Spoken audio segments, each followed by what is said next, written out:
Hello दोस्तों, मैं अनिल मेरे YouTube चैनल पर आपका स्वागत करता हूं। ठीक है बच्चों, हम पढ़ रहे थे इतिहास और इतिहास में हम पढ़ रहे थे पाषाण काल। ठीक है, पाषाण काल को 3 भागों में बांटा गया था, पुरा पाषाण काल, मध्य पाषाण काल और नव पाषाण काल। ठीक है, पुरा पाषाण काल को भी 3 भागों में बांटा गया था, पूर्व पुरा पाषाण काल, मध्य पुरा पाषाण काल और उच्च पुरा पाषाण काल। हमने ठीक है, हमने पिछले वीडियो में पढ़ा था निम्न पुरा पाषाण काल के बारे में पूरा। ठीक है, इसके तीनों पार्ट, पुरा पाषाण काल के तीनों पार्ट पढ़े थे हमने। और आज हम पढ़ेंगे मध्य पाषाण काल। आज हम क्या पढ़ेंगे? मध्य पाषाण काल। ये तीनों पार्ट पिछले वीडियो में पढ़ा दिए, वहां से जाके क्लियर कर लेना एक बार। देखो मध्य पाषाण काल, मध्य पाषाण काल को ठीक है इस पुरा पाषाण काल व नव पाषाण काल के मध्य का काल था ये। ठीक है, समझ जाओगे। देखो नव पाषाण काल और पुरा पाषाण काल बीच का काल क्या था? मध्य पाषाण काल। और ये मध्य पाषाण काल के मध्य में होने के कारण इसको किस नाम से जाना गया? संक्रमण काल के नाम से भी जाना जाता है। ध्यान रख लेना, इसको किस काल के नाम से? संक्रमण काल के नाम से भी जाना जाता है। ठीक है, क्योंकि मध्य पाषाण काल ने न तो पूरी तरीके से पूरा पाषाण काल को विशेषताओं को त्यागा था और न ही क्या करा था, नव पाषाण काल की विशेषताओं को पूरी तरीके से अपनाया था। ठीक है, इसीलिए इस काल को क्या बोला गया? ठीक है, पुरा पाषाण काल व नव पाषाण काल का संक्रमण काल। ठीक है, समझ जाओगे। अब देखो प्रथम खोज, मध्य पाषाण काल की प्रथम खोज जॉन इवांस ने करी थी सिंध के सक्कर व रोहड़ी नाम की जगह से। याद रख लेना, जॉन इवांस नाम का एक व्यक्ति था सिंध के सक्कर व रोहड़ी से। और ये मध्य पाषाण काल जब आता है तो इस काल में धीरे धीरे क्या होता है? जलवायु परिवर्तन होना स्टार्ट होता है। जलवायु परिवर्तन स्टार्ट होता है और तापमान में धीरे धीरे क्या हो जाती है? वृद्धि होती है। पिछली बार हमने उच्च पाषाण काल में पढ़ा था कि भाई ये बर्फ के युग का लास्ट काल था। अब इस युग में क्या होता है? धीरे धीरे तापमान बढ़ेगा तो धीरे धीरे ऑटोमेटिकली क्या होगी? बर्फ पिघलने लगेगी। इसलिए यहाँ पर तापमान में वृद्धि हुई और धीरे धीरे बर्फ पिघलने लगी। ठीक है, इसी काल में क्या हुआ? धनुष की खोज भी होती है। किसकी खोज? धनुष बाण। धनुष बाण की क्या होती है? खोज होती है। अब क्या है, मानव को शिकार करने में क्या होता था? आसानी होने लगी। पहले वो टाइम लगता था, लेकिन अब बैठे बैठे भी क्या कर सकता था मानव? शिकार कर सकता था। समझ में आ जाएगा यहाँ तक। इसके अलावा औजार देखो, औजार।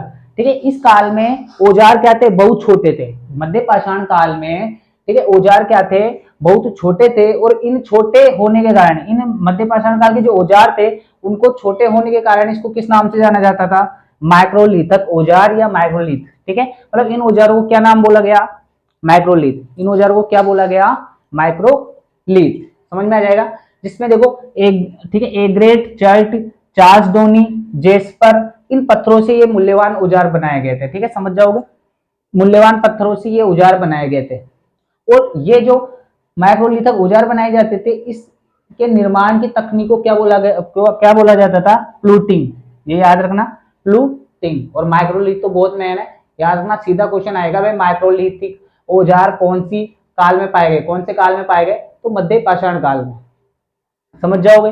देखो इन औजारों को सबसे पहले 1867 में सीएल कोलाइल ने विंध्य क्षेत्र में खोजा था। विंध्य पर्वत है ना, ठीक है, वहां पर क्या करा था? सबसे पहले उस वाले क्षेत्र में 1867 में सीएल कोलाइल ने ठीक है खोजा। और इसी काल में मानव क्या करा? ठीक है, देखो पशु पालने की स्टार्टिंग कर देता है। पशु पालने की स्टार्टिंग कर देता है। अब मानव क्या करने लगा? धीरे धीरे पशु पालना स्टार्ट करने लगा। और सबसे पहले मानव कौन सा पशु पालता है? कुत्ता पालता है। अब क्या हुआ? पशु पालने से मानव के जीवन में बदलाव आने लगा। एक तो उसको सेफ्टी मिल गई, सुरक्षा मिल गई। जानवर क्या करते थे? मानव की रक्षा करने में काम आते थे। इसके अलावा जब मानव धीरे धीरे जानवर पालने लगा तो वो उन जानवरों का मानव क्या कर लिया करता था? आदि मानव उन जानवरों का मांस खा लिया करते थे और उनसे दूध वगैरह प्राप्त होता था, उनसे उनको खाने की पूर्ति होती थी। समझ में आ जाएगा। जानवरों से फायदा होने लगा। अब देखो इसके अलावा याद रखना, सबसे पहले जो धातु थी वो भी याद रख लेना। कौन सी धातु का प्रयोग किया गया? तांबे धातु का प्रयोग। तो यहाँ से एक क्वेश्चन याद रख लेना, सबसे पहले कौन सा जानवर पाला गया? कुत्ता पाला गया। सबसे पहले कौन सी धातु का प्रयोग किया गया? तो तांबे का प्रयोग किया गया। समझ में आ जाएगा।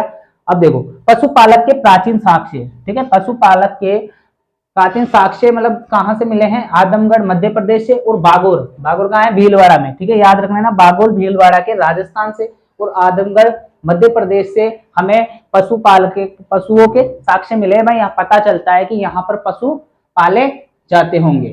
समझ में आ जाएगा।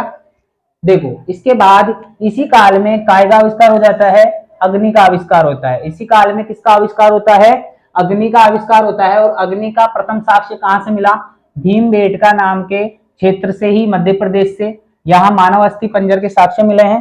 तो समझ में आ जाएगा। अपन पढ़े थे हुए भीमबेटका में संग्राहक मानव, ठीक है, मानव जो संग्राहक करता था, संग्रहण के इकट्ठे करने के प्रमाण भी कहाँ मिले थे, भीमबेटका में, भीमबेटका में। ठीक है, अब इसमें देखो यहां से संग्राहक चला तो मानव, ठीक है, यहां से ही हमें अग्नि के प्रमाण भी मिले। तो एक बात समझ में आ जाएगी, यहां मान लो मानव क्या करता था, भीमबेटका की गुफा में संग्रहण करके रखता था। ठीक है, जो भी जानवर वगैरह है उनका खाना होता था, जो खाना होता था उनको संग्रहण करके कहाँ रखता था, भीमबेटका नाम की जगह पर। अब वहां पर क्या हुआ, सबसे पहले आग लग जाती है। ठीक है, गलती से आग लग जाती है, हो सकता है पत्थर के भिड़ने से आग लगी हो, या बिजली के, ठीक है, बिजली के गिरने से भी आग लग सकती है। तो जब आग लगी तो वहां का जो भीमबेटका में जो खाना संग्रहण करके रखा था वो क्या लगा, जल गया। ठीक है, जलने का मतलब पक गया। अब धीरे धीरे क्या हुआ, जब वो जला हुआ खाना खाता है, ठीक है, जला हुआ खाना खाता है मानव, ठीक है, मान लो जो, ठीक है, जानवर होते होंगे जो जले हुए मतलब पके हुए जानवर खाया, ठीक है, तो मानव को क्या हुआ, ज्यादा स्वादिष्ट लगे, ज्यादा स्वादिष्ट लगे। अब क्या हुआ, पहले तो मानव कच्चा जानवर खाता था, लेकिन अब धीरे धीरे पता चल गया कि भाई ठीक है अब हम क्या करेंगे, ठीक है, अब क्या करने लगा, मानव पका हुआ जानवर खाने लगा, पका हुआ जानवर खाने लगा। और मानव ने धीरे धीरे आग जलाना भी सीख लिया मध्य पाषाण काल में। समझ में आ जाएगा। अब देखो इसके ठीक है, इस मध्य पाषाण काल के प्रमाण कहां कहां से मिले हैं। सबसे पहले यूपी उत्तर प्रदेश के, ठीक है, सराय नाहराय प्रतापगढ़ से, ठीक है, 1400 एक साथ दफनाए हुए मिले हैं। ठीक है, याद रख लेना 1400, ठीक है, दफनाए हुए मिले हैं 14 लाश।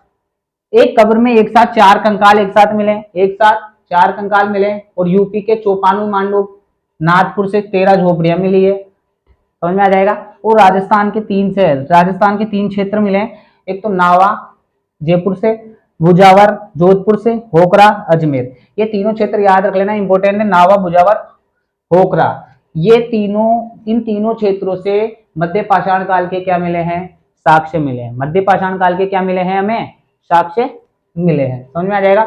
इसके अलावा गुजरात के लंगनाज मेहसाणा से भी हमें गेंडे की हड्डियां के प्रमाण मिले हैं, गेंडे की हड्डियों के साक्ष्य मिले हैं।